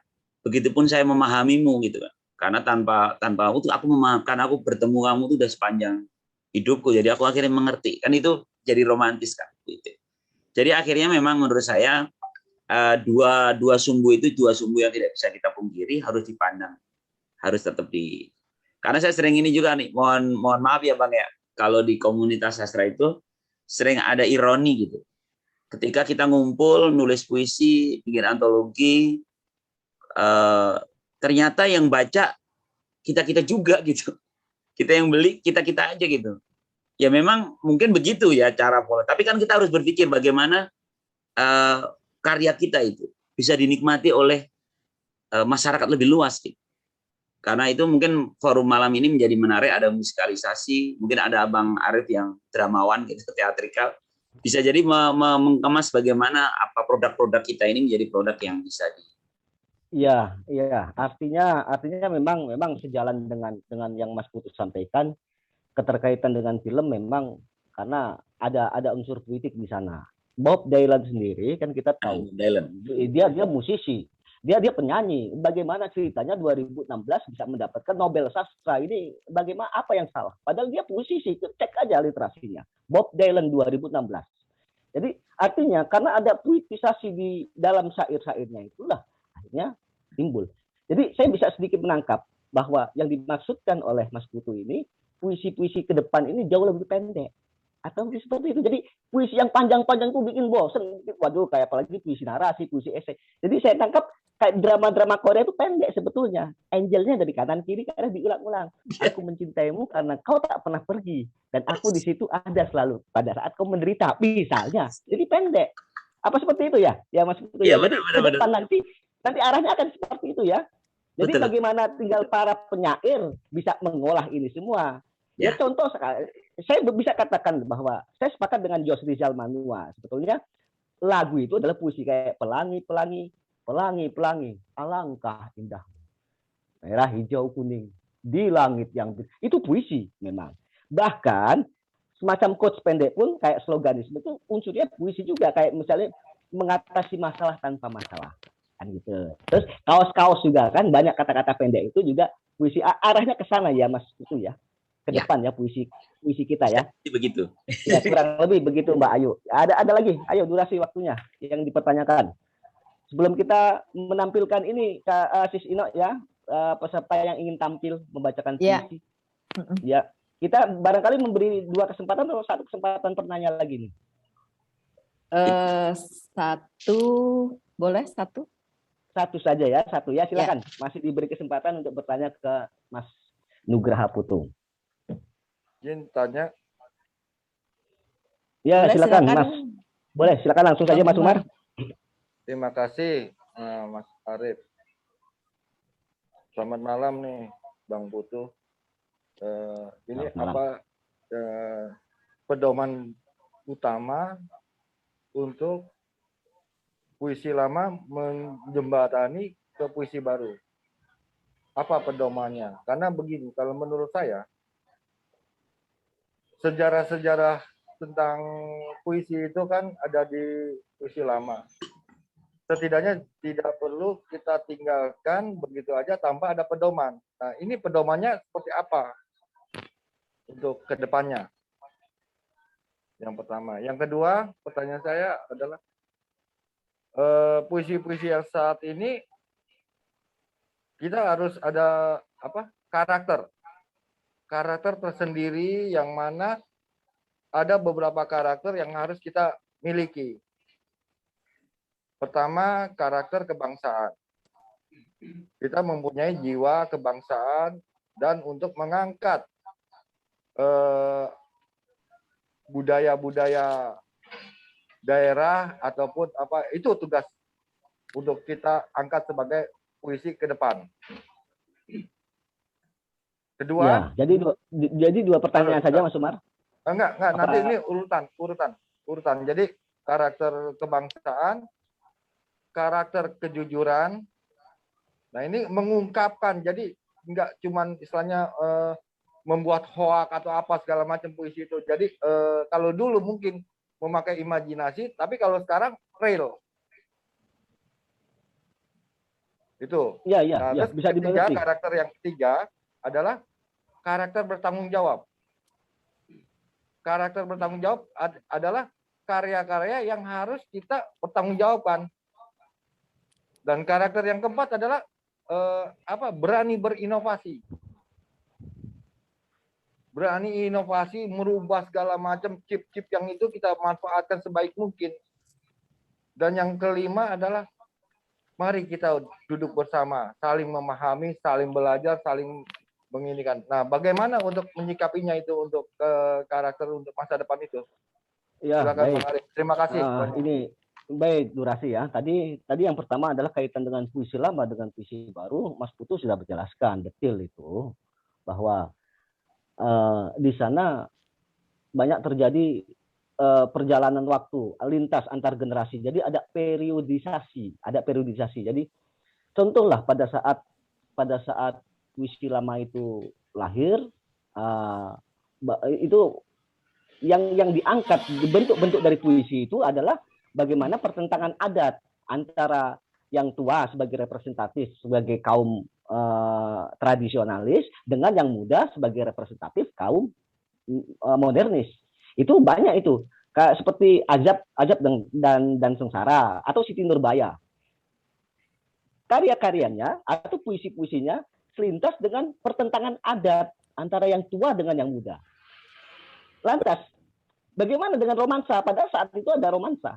Lantas berikutnya langsung ke Khairin Anwar, ke angkatan 45 itu kan sudah jelas alurnya. Bahwa disitulah banyak generasi-generasi karena agak ke Belanda-Belandaan, masuk aliran sufisme, masuk aliran macam-macam lah. Di situ ada surrealis juga masuk di situ pelan-pelan sampai dengan tahun 66. Sebelum itu kita dijembatani oleh Habib Yasin. Kita tahu itu ada Habib Yasin sebagai jembatan antara 45 menuju ke 66. Dari 66 langsung ke 70, ini sudah mulai semakin berbeda lagi. Artinya perjalanannya itu sangat konstan, Sehingga dari yang kita hanya menulis di gua, hanya langsung di daun, langsung di kain, bahkan dicetak, sekarang pun sudah tidak ada cetak lagi. Kita sudah elektronik, bertransformasi antara dunia cetak ke digitalisasi. Yang kedua itu jelas sudah dijawab semua dengan Mas Putu. Kan kita tadi kebangsaan ada Sumpah Pemuda di sana. Tentu sudah dijawab. Walaupun 5 poin masalah kejujuran, kita ambigu dalam menulis puisi, dirinya tidak seperti itu, dituliskan tidak seperti itu. Ini kan Plato banget. Plato mengatakan bahwa, kita kan tahu itu, mimesis dari Plato itu, bahwa seniman atau penyair itu lebih rendah daripada tukang bangunan, pembuat. Jadi karyanya nggak jelas, hanya mimpi saja. Menurut Plato kan ini jelas seperti itu. Tetapi tidak bisa serta-merta dipegang, karena juga Aristoteles juga membantah soal itu. Ada wujud karyanya kalau tukang bangunan. Itu loh, saya bikin kursi. Itu loh, saya bikin meja. Lah kalau penyair, mana? Itu konsep Plato. Saya pikir itu tidak berkembang lagi. Seperti ini tanggapan saya. Mungkin Mas Putu akan menambahkan. Sedikit aja sih. Makasih Bang Umar. Terkait pedoman tadi mungkin memang sebenarnya tadi udah jelas dari bahas singgung Mas Arif ya. Tapi ada yang menarik ini Bang. Ada komunitas-komunitas sastra yang memang mungkin lahir dari kekhawatiran tadi. Apakah yang menghubungkan antara yang lama dan yang baru? Yang akhirnya kok mereka, contoh nih saya sebutkan satu, kayaknya ada anggotanya di sini juga, saya juga aktif di situ. Ada namanya kelas puisi alit. Dia itu kelas puisi yang mengangkat tema-tema haiku, pantun, karmina, sonian, apalagi itu, gurindam ya, beberapa puisi lama itu digali kembali Bang Arif. Ini kan menarik Bang Umar. Jadi sebenarnya memang kita tadi puisi gawe lah ya, tapi ternyata masih ada kelas-kelas puisi yang memang konsentrasi di situ. Dan yang menarik itu melahirkan jenis puisi baru. Contoh sonian Bang, sonian itu baru itu kan Bang Soni dulu yang mengges. Ada polanya gitu, saya juga nggak hafal itu. Itu kan hal baru yang lahir dari mungkin setelah ada haiku, ada pantun, ada karmina. Dan ternyata itu kan terus berkembang. Yang akhirnya memang pada akhirnya ujungnya itu pada kenyamanan di telinga. Jadi sebenarnya ada rima di situ. Dan itu nanti tinggal artinya tetap terjaga. Insya Allah tetap terjaga. Terkait dengan kejujuran tadi memang ini sih Bang. Bukan kejujuran saja ya. Lima karakter tadi saya pikir itu masukan yang menarik ya. Tadi saya catat juga. Artinya itu bisa menjadi, itu yang memang harus kita jaga dan itu menjadi inspirasi kita bersama, ngejaga bahwa agar puisi kita benar-benar menjadi jembatan. Jadi tidak sekedar dituliskan gitu, tapi itu benar-benar jembatan yang menjaga peradaban kita sebagai satu bangsa. Mungkin itu kali Bang ya. Ya, betul. Terima kasih, betul. Bang. Terima kasih. Cukup ya Mas Umar ya, mewakili Ya, dari cukup. pertanyaan Anda Mas Umar ya. Cukup. Ya. Oke. Selesai sudah, langsung saya kembalikan ke Sista Inoksan untuk mempersilahkan peserta yang ingin tampil. Silakan, Sis. Baik, terima kasih sekali diskusinya Mas Putu dan dimoderatori oleh Mas Arif. Benar-benar jadi nutrisi malam ini. Amin. Saya jadi kenyang, serius ini kenyang. Oke, selanjutnya seperti yang sudah saya janjikan, ada slot waktu untuk para peserta yang ingin unjuk kebolehan dan kami, para panitia, menyediakan 2 buah buku lagi untuk yang bersedia tampil malam ini. Silakan, ada yang bersedia? Mbak Iis. Baca puisi nih ya Bu ya. Boleh baca puisi, boleh musikalisasi, silahkan.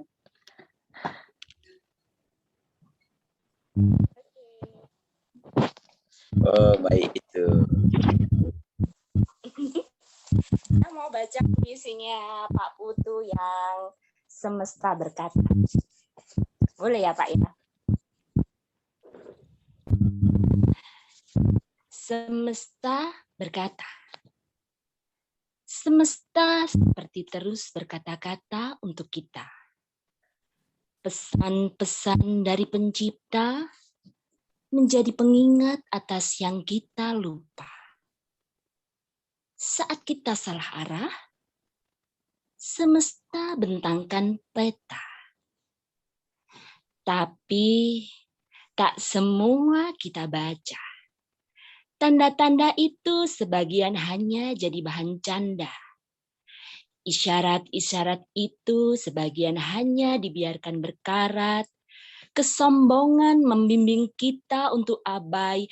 Rasa hebat diri memendamkan kita dalam labirin dosa. Sampai kapan? Semesta seperti terus berkata-kata untuk kita. Pesan-pesan dari pencipta menanti kita tersengat ingat untuk kembali menunduk dalam memeluk nurani erat. Temanggung, 11 November 2019. Keren sekali Pak Iis, luar biasa. Ternyata. Saya sangat suka dengan ini ya, ciri khasnya Pak Putu itu di puisinya itu seperti ini. Menanti kita tersengat ingat. Nah, itu mungkin nggak ada di penyair yang lainnya. Suka menemukan diksi-diksi yang menurut saya memang keren gitu. Dan sampai sekarang saya belum yang seperti itu. Sukses selalu ya Pak ya. Secret admirer ini. Oke, masih ada satu lagi buku yang kami sediakan. Barangkali masih ada yang ingin tampil, silahkan.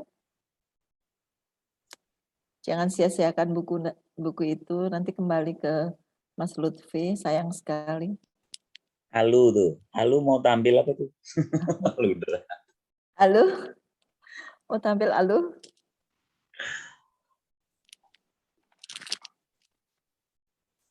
Saya hitung sampai 5 ya. Kalau tidak ada kita tutup. Tapi sebenarnya sayang banget. Pak Lejar, Pak Lejar. Tadi yang baca Pak Lejar. Mau di apa namanya dilelangkan bukunya. Oke, silakan. Iya, dapat ya. Ayo, monggo Pak Lejar, silakan. Cek. Ada nggak suara saya? Ada. Duh, anak saya udah tidur.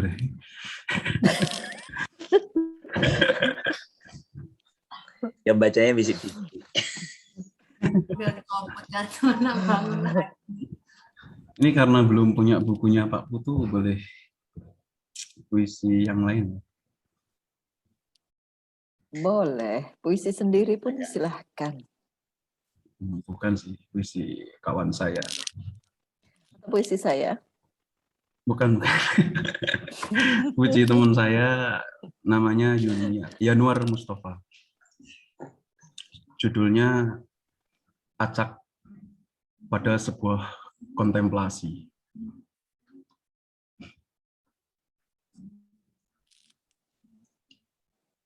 Selinting rokok guna selilit. Selilit pakai rokok. Sorjan berlurik-larik. Larik melurik di sorjan. Ampas pada cawan kopi. Cawan kopi penuh ampas. Jaket basah keringat. Keringat membasahi jaket. Linting, sli, lit, lu, rik, la, rik, ampas, kopi, ja, ke, ri, ket, ngat. Pada kopi, kutemukan hidup yang tersisa dari orang lain, yang oleh para penyair menganggapnya sebagai bahasa kehidupan.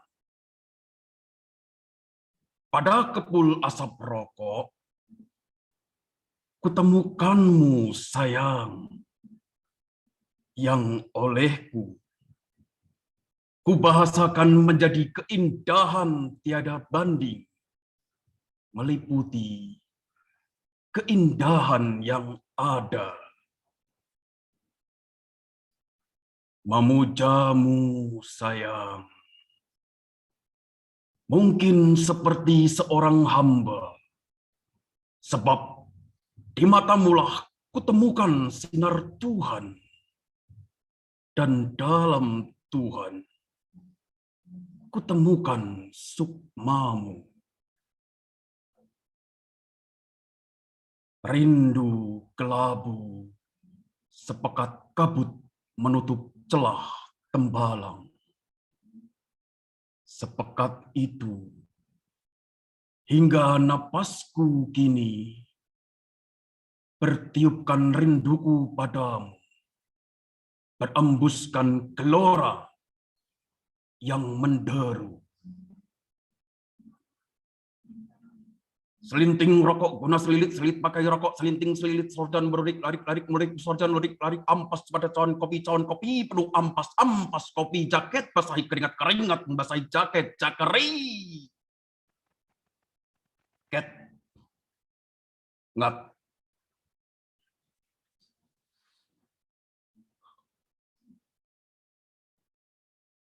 lalu pada acak mana mantraku terkantung.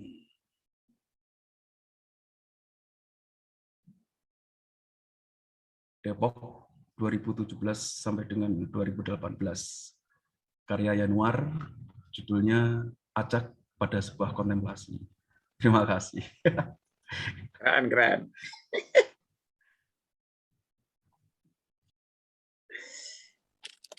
Keren luar biasa. Saya seperti terhanyut. Mas Lejar, puisinya banyak dimensinya tuh, hebat, keren. Aduh. Kapan saya bisa membaca puisi sekeren itu ya? Iya. Pakai berapa dimensi dia main. Luar biasa. Jadi Umar aja yang baca. Abang Umar bacanya mabok. Baik. Jangan nakal ya. Layu sapan ya, Mas. Baik. Sesi ini sesi yang luar biasa. Banyak sekali yang bisa kita dapat, baik dari puisi, dari wawasan yang diberikan oleh Mas Putu, Mas Arief, kemudian penampilan yang diberikan oleh Mbak Ayu, Mbak Rini, kemudian juga Mbak Iis, Mas Lejar. Aduh, saya ingin nggak selesai acara ini, lanjut sampai besok gitu. Tapi nggak mungkin ya. Dia ada pesta yang tak usai. Puisi sebagai jembatan masa lalu menuju masa depan akhirnya membawa kita sampai pada tagline. Puisi adalah nutrisi, di mana di sana tersirat harapan agar puisi akan terus bertumbuh dengan nutrisi yang sehat sehingga mengarah pada bentuk puisi masa depan yang lebih baik dari sekarang. Terima kasih untuk semuanya. Mas Nugroho Putu tentu saja yang terutama yang sudah membagikan banyak hal kepada kita, Mas Arief yang sudah bersedia untuk menjadi moderator acara kali ini, Mbak Rahayu dengan suaranya yang luar biasa, Mbak Rini, kapan-kapan saya pengen belajar bagaimana bisa memusikalisasi puisi, entah kapan nanti, itu juga kalau Mbak Ayu dan Mbak Rini bersedia mengangkat saya jadi murid. Kemudian Mbak Iis dan Mas Lejar yang ternyata good. Saya jadi berpikir suatu saat nanti kita bikin acara pembacaan puisi dan musikalisasi sajalah gitu, bisa menghibur sepanjang malam. Kemudian selamat untuk yang sudah memenangkan buku-buku yang kami siapkan, yaitu Mas Lejar, Mbak Emma, dan Mbak Iis. Mas Lejarnya dapat 2 karena mau dilelang satunya. Baik, terima kasih untuk semuanya. Dengan demikian kita akhiri acara kita kali ini. Secara formal kita tutup yang sekarang, tapi bagi yang masih ingin beramah tamah kami persilahkan. Wabillahi taufik wal hidayah. Assalamualaikum warahmatullahi wabarakatuh. Waalaikumsalam. Waalaikumsalam warahmatullahi wabarakatuh. Berpuasa bersama nggak nih? Oh iya, boleh. Nyalain videonya dulu. Ya, diharap nyalain video dulu supaya kita bisa berfoto bersama. Ya, siap. Laudra mana Laudra? Salah kayaknya. Alu mana Alu? Alu malu-malu ya. Uriami. Waduh. Uriami dari Malang nih, matur nuwun Bu. Sudah siap. Mana nih, udah semuanya lah? Bu Emma mau nyalain video nggak Bu Emma? Bu Emma juga. Mbak Dwi, kenapa Mbak Dwi belum di on juga? Udah di atas Di atas bantal. Mbak Sampai Emma, nangis ya Mbak Mbak Dwi Emma, itu. monggo Mbak Emma. Saya di kuliah, maaf ya. Nah, yang mana yang lain nih? Udah semuanya? Oke. Bu Riami? Oke, Bu Riami kedap-kedip. Kedip-kedip. Mas J, Kamajaya. Oke, semuanya. Oke. Siapa yang foto? 1, 2, 3. 1, Screenshot 2, ya. 3. Iya. Salam literasi.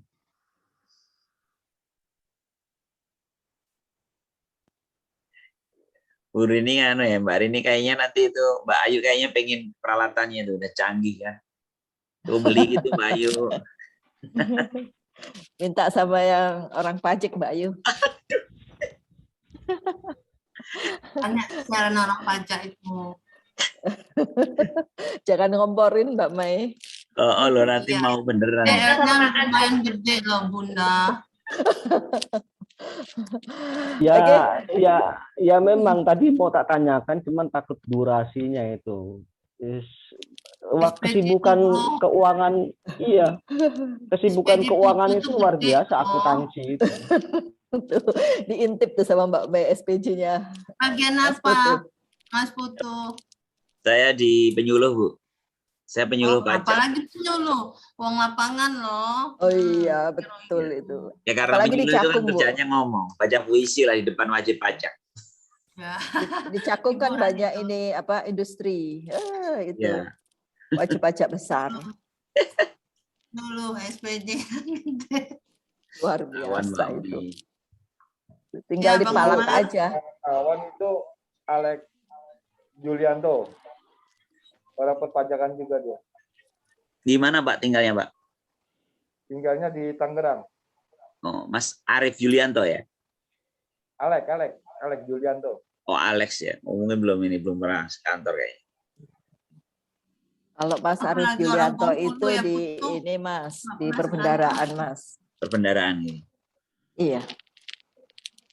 Gimana Mbak Mei? Kaino di Apalagi atau orang genap. Bengkulu ngomong. Nggak pernah sekantor kan? Tapi satu instansi. Satu instansi betul.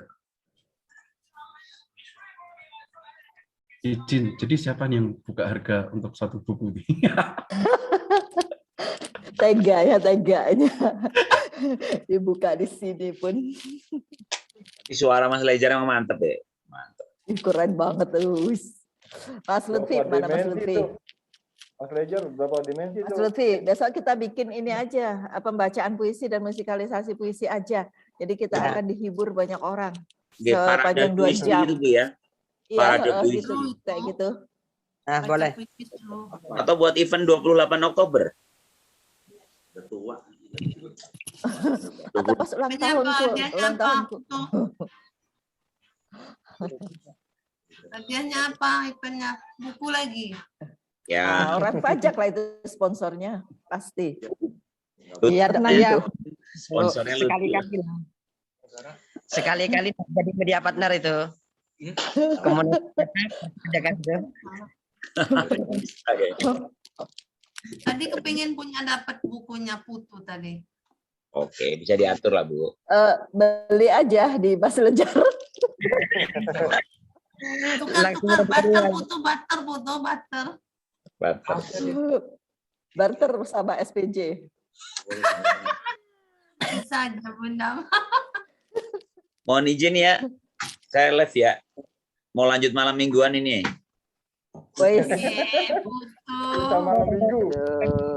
Terima kasih sekali ya. Oke. Pak Umar. Makasih banyak. Makasih Ketemu lagi. banyak. Sama sukses ya Putu. Terima kasih Mas Putu. Ya, Sami-sami, sehat Bang selalu Arif. buat Anda. Siap, Ya, amin. salam buat keluarga. Ya, Amin. siap, Mas Putu. Oke, sampai jumpa lagi. Siap. Makasih banyak.